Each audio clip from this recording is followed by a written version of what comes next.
Boom. We are alive, ladies and gentlemen. A beautiful day here in the jungle. A little bit of a pitter-patter on the rain. Things are changing fast. It's good to be here. I hope you're all enjoying the markets right now. Lots of momentum, lots of things going on. We're going to keep it kind of simple today. We're going to go over a bunch of different charts. Solana doing extraordinarily well, as well as almost actually the whole basket of the FTX plays that we've been going over has been doing really well too. So that's what we're going to go over today. Let me know that everything is going well by giving us the thumbs up right off the get-go here. And let's see where we're at. Boom. We're actually going to start with Serum because that's what's on my screen today. So for those of you that don't know, I'm a big fan of pretty much anything FTX puts out. I'm a big fan of Sam.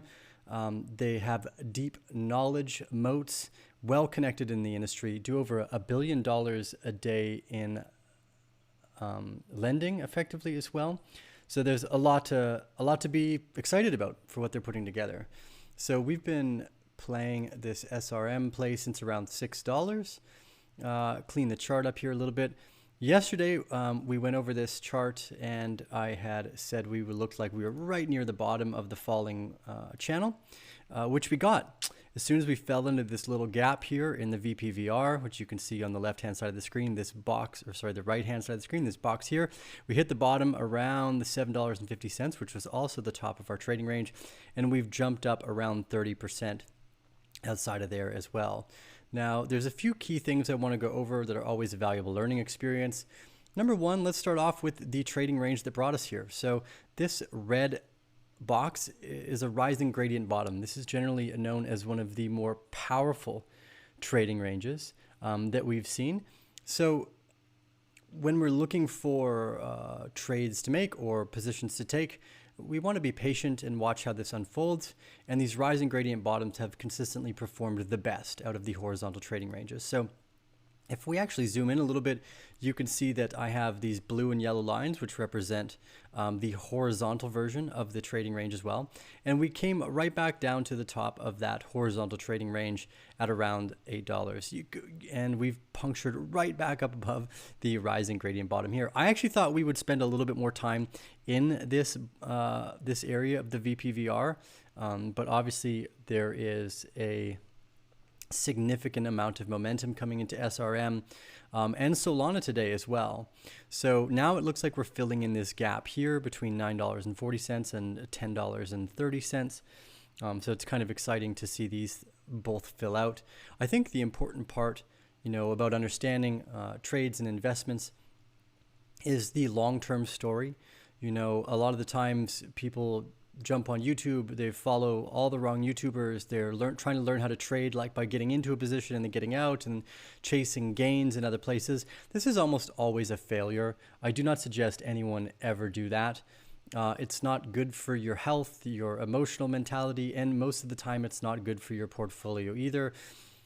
We are in the middle of the bull market, so I did not know about Serum back in August when the bull market started. So when I take these positions and they're a little later, we're looking to effectively just garner the last little bit of this market momentum before we see the finality of the blowing up of this market. And that's where I think we're at now. Serum's liquid market cap right now is only at around 500 million, which is actually quite small for the product that they have. We won't go over any of the fundamentals for Serum today, but they've got a really good product. And again, they match a lot of the features that we look for. I'm a fan of Warren Buffett and the idea of investing in what I understand. And even though apparently I could consider myself a little bit smarter than Buffett, although he's made a shit ton more money, railways are very easy to understand, but Serum is also a railway just in a financial sector. So you just got to kind of tilt your glasses a little bit and you get great results. So everything's looked good so far. We're probably going to fill in this gap here. Now, the other important feature we wanted to go over is the laws of effort versus result.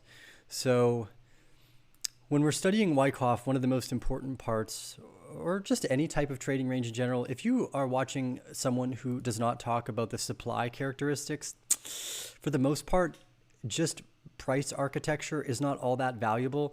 The supply characteristics are probably 50% of the conversation. We could probably mostly ignore the architecture as long as we can see the price result versus the supply characteristic itself. So here, what we want to do is measure the amount of spread we get in the price and the amount of supply that it took to move the market effectively, right? So on the 1 hour earlier today, we could see that we have a fairly high, let's compare these two, right? So here we see an equal amount of supply coming into the market with a very limited spread. And here, almost an equivalent amount of supply coming into the market with an extraordinary amount of spread. So just for fun, we can draw that in. Here's this price spread with this supply. And we drag across here and we see that almost a similar amount of supply came in to create a significantly larger price spread. So this is the law of effort versus result. And this is how we know we are in a positive bull market still. And effectively what we want to do is also make sure that we're counteracting these downsides, like this big downside here, the amount of supply that came into the market and the spread that it took compared to this spread too. So we could tell that we were in a downtrend in this falling channel for quite some time. And this morning, now that we've broken through that channel, it's very likely that we're going to see again a little bit of consolidation, and we're probably going to fill this gap. We're right above the point of control. We've broken well above the falling channel. We've got an enormous amount of price versus result, or effort versus result spread on the supply signatures. And I do believe we're going to new all-time highs here on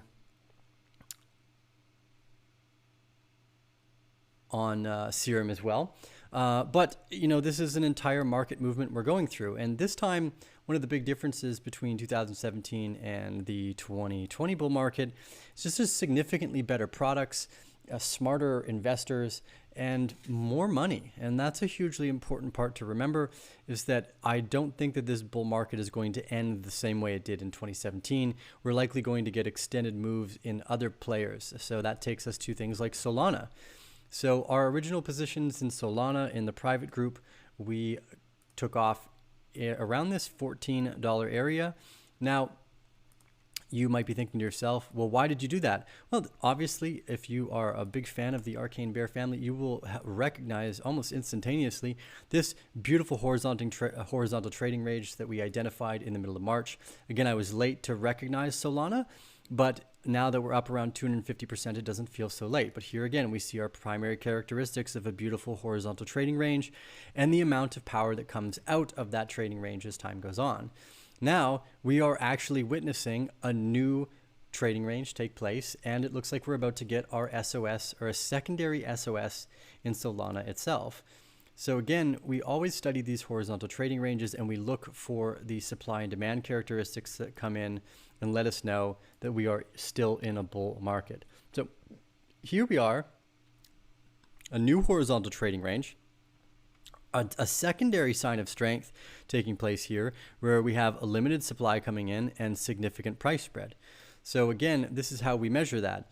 We want to take a look back at previous areas. Here's a nice one. Look at the price spread that we got versus the amount of supply that came in versus this supply and the amount of price spread that we got here. So this is our first sign of strength, where again, we're seeing a significant amount of result versus limited amount of effort. And again, these are almost equal here. We just draw across the board so we can see the amount of supply that came in the market to create that price spread. So Solana is looking like it is making its SOS. We'll get a backup here, and then I'm assuming it is going to go much higher based off these price characteristics itself. Now, we tried to have Emin on the show the other day for Avalanche. We are huge fans of this, not because I'm smart enough to understand it, but because people who are smarter than me sent me along the way to take a look at this particular one. So shout out to tech team, you know who you are. I would have never been able to tell that Avalanche was great technology because I'm not a tech guy. If you explain things to me conceptually, I get it. In Avalanche, now that it's been explained to me conceptually, I can see the advantage. From what I can tell, it is revolutionary in the blockchain world. People get all excited about Dogecoin for no particular reason, other than I thought, like I said, it was a great random bet. But Avalanche here has all the characteristics of something that can change the markets as we know it today. Effectively, Ethereum is nowhere near as valuable as Avalanche in terms of the breakthrough in technology.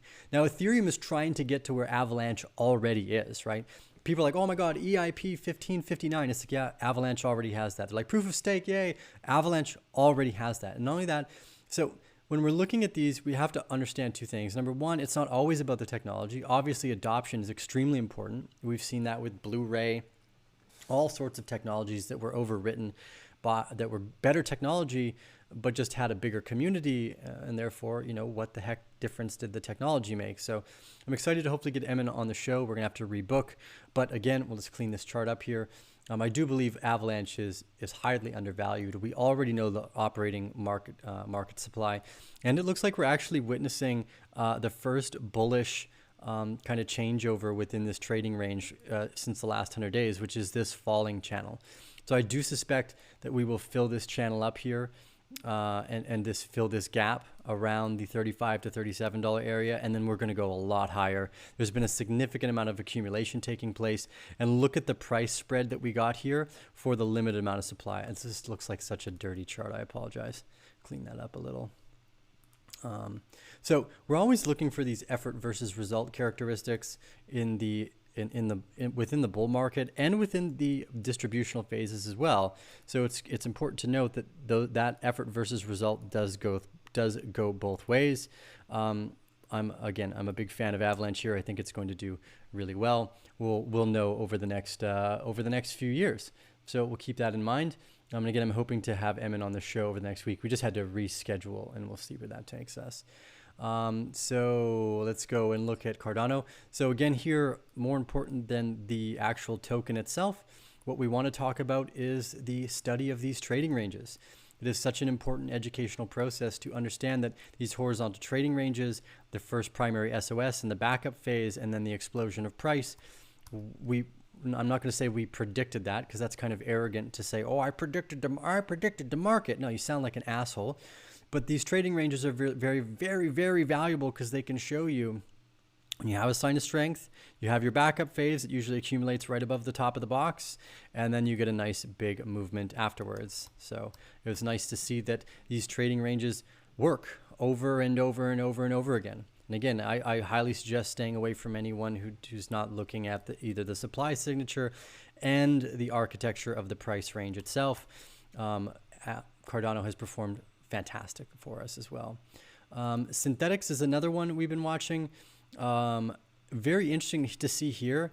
It's actually almost worth saying that this was a high volume spring here, not back here, which is interesting. And we have a higher spring than we would have had a secondary test. So this is kind of an interesting moment. We've stayed above the falling channel again here as well, not too dissimilar to what we were looking at with Serum, but on a different time frame effectively. I do suspect we will run to the top of the box. We're just filling out this final area near the point of control around $18. Ethereum here as well let's clean this up actually for a minute. No, we'll leave the Bollinger Bands on. So Ethereum is already up really high, and we see a temporary distribution moment. So it's likely we could see as low as $3,300 here. Generally, our primary support, which is this yellow line here, and let's actually just get rid of the Bollinger Bands so it's a little easier to see. Okay, so see how I've got my primary support. It's anywhere between 3,500 and at the low end 3,200. And we can even see that this is a temporary, what will probably be a temporary distributional event. That this particular frame here will probably bring us down to around 3,250. We'll reaccumulate in the box. This actually might be what will look like a reaccumulation after decline. And for anyone that studies with us or is in our private group, you will know these as well.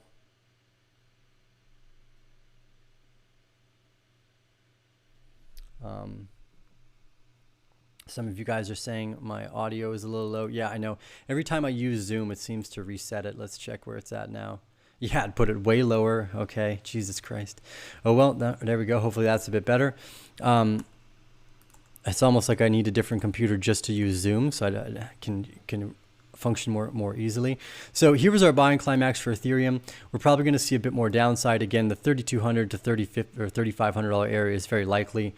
It actually looks more and more like we are going to see a reaccumulation after decline because this is a temporary distributional moment right here. I bet we come down to around 3,350 and accumulate in this area here between 3,200 and 3,600, which brings us then to Bitcoin. Now, everyone's feeling quite bearish around Bitcoin. I actually don't think that it's bearish technically. You know, one of the arguments I would make against myself is that, let's clean the Bollinger Bands up here just so the story looks a little cleaner. We'll go to the area chart too. We even, look at this, we even have our moving averages. Geez, what's going on here, Tio? Lots of stuff. Okay. So a lot of there's a few bigger YouTubers who I think got this wrong about this being a distributional event, calling this phase C, and this was the breakdown. I'm actually starting to think that one of the things I got wrong was thinking this was the spring. This actually looks more characteristic of the spring. So what's kind of fun is let's go through and label this together just as an educational moment. So for those of you that don't know, we study the Wyckoff trading ranges. They're extremely valuable. Probably for over the last 100 years, they've worked. I do not trade in any other formats, no pennants, bull flags, nothing, none of that. It's just almost useless data to some degree. So there's our buying climax. Here was our primary shakeout. And one of the important things to note about the shakeout is that the shakeout and the spring usually have equal volume. So the other week when we were looking at our supply signatures here for the shakeout, which is this supply signature, which is actually quite high, and this shakeout, we're like, it's kind of close, right? Here it's not, it's somewhat close, but this secondary moment here, this actually looks more like our primary shakeout. So I'm starting to think that what we saw was our automatic rally, effectively, this whole way up, basically, and then we had a secondary test. So this is always one of the difficult parts about these price structure analysis, is understanding that you have to be patient to get it right. You know, we thought that this was the spring, but now the supply characteristics make this look a lot more like it's the spring. So we could see a quick dip down to 44,000, but now that we've watched the markets for the last 24 hours, I don't think we're going lower. I think we're going to rip right back up to around 54,000 here pretty quickly. Just the way the rest of the market is performing, it seems to make sense to me. So it's really valuable to do your homework and go over these things all the time. You know, it's hyper important. So many people are going to try to basically scam you into losing money by doing stupid things like trading leverage. Don't do that. Anyone who tells you to sign up for leverage and trade it, don't do it. Although go to arcanebear.com/FTX if you're a fucking professional and you know how to use leverage. But otherwise, if you're not, which you probably aren't, don't use leverage, period. Hold on, let me say that again. Don't use leverage unless you're a fucking professional and understand the tax implications and all that fun stuff that goes along with it. Otherwise, buying right and sitting tight is one of the best ways to go. So here we go with our spring again as well. And by the way, anyone not giving you that advice, I would really ignore them, personally speaking. There's a reason why we're not popular. It's because we tell you the truth. And for some reason, truth is not very popular these days. People like to be sold bubblegum farts and rainbow, I don't know, something or other. Anyways, we'll keep today's episode a little bit short. I want to keep it at that. Take a look at a few of your guys' thoughts and questions. By the way, just for any of you want to know, if you show up in the channel and you start spamming, I will just ban you from ever being able to post there again. So it's a surefire way to make sure that you get banned. So keep that in mind. If you'd like to get banned, just continue to post things that are relevant. We will report your account for spam as well. So keep that in mind. Any one of you who've done that, one of myself or my admins has already reported you. So good work. Anyways, I think it's super exciting. Again, we are midway through this bull market from what I can tell. Serum is a beautiful example of the fact that we're still well on this way. Yeah, and we'll keep it at that. Thank you guys all for joining us. I'm going to go over a few individual tokens later today. I'm just trying to tidy up and get ready to fly out to Indonesia soon.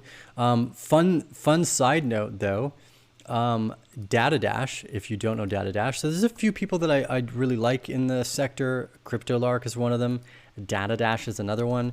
So DataDash has actually just recently landed here in Costa Rica. He's about 10 minutes away.